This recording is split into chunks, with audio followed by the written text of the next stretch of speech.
বাগেরহাটের ৪টি আসন বহালের দাবিতে সকাল থেকে বাগেরহাটের যে মহাসড়কগুলো রয়েছে সেই মহাসড়কে হরতাল চলছে। আমরা দেখেছি সকাল থেকে সর্বদলীয় সম্মিলিত কমিটির যে নেতাকর্মীরা রয়েছেন তারা কিন্তু জেলার বিভিন্ন গুরুত্বপূর্ণ পয়েন্টে তারা অবস্থান নিয়েছেন এবং তারা হরতালের স্বপক্ষে কার্যক্রম পরিচালনা করছেন। তবে এবারের হরতালটি একটু ভিন্ন রকম, আর সেটি হচ্ছে শুধু মহাসড়কে হরতাল রয়েছে।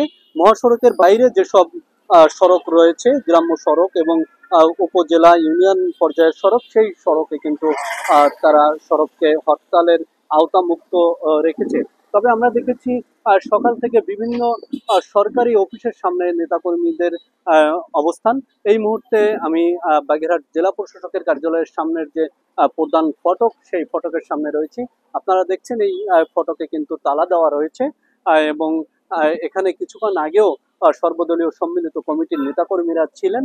এখন দুপুর হওয়ার কারণে তারা একটু পাশেই অবস্থান নিয়েছেন। তবে সকাল থেকে জেলা প্রশাসকের কার্যালয়ে যারা কর্মরত রয়েছেন তাদের তেমন কেউই প্রবেশ করেননি। তবে জেলা প্রশাসক সহ কিছু উচ্চ পদস্থ যারা কর্মকর্তা রয়েছেন তারা কিন্তু তাদের যে রুটিন ওয়ার্ক, সেই রুটিন ওয়ার্ক কিন্তু তারা পালন করছেন।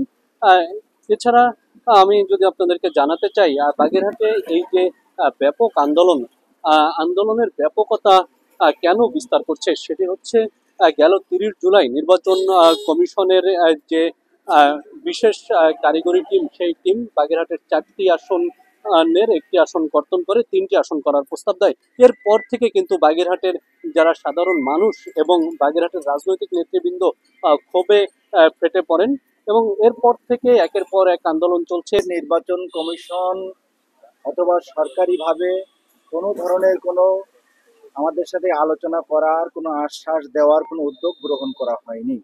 আমরা এটা আশা করিনি। আমরা ভেবেছিলাম যে ৩৬ জুলাইয়ের পরে বাংলাদেশে আমরা একটা গণতান্ত্রিক সরকার, আমরাই তাদেরকে প্রতিষ্ঠিত করেছি, তাদেরকে ওখানে বসিয়েছি। কিন্তু ওনারা যে ভাষায় কথা বলছেন, নির্বাচন কমিশন সচিব যে ভাষায় কথা বলছেন, আমরা মনে করি এটা একটা স্বৈরাচারের মনোভাব প্রকাশ পেয়েছে। এই আসন রক্ষার জন্য তারা দুইভাবে আন্দোলন চালিয়ে যাবেন। একটি হচ্ছে রাজপথে তারা হরতাল, অবরোধ, মিছিল, মিটিং এবং প্রতিবাদ সমাবেশ করবেন।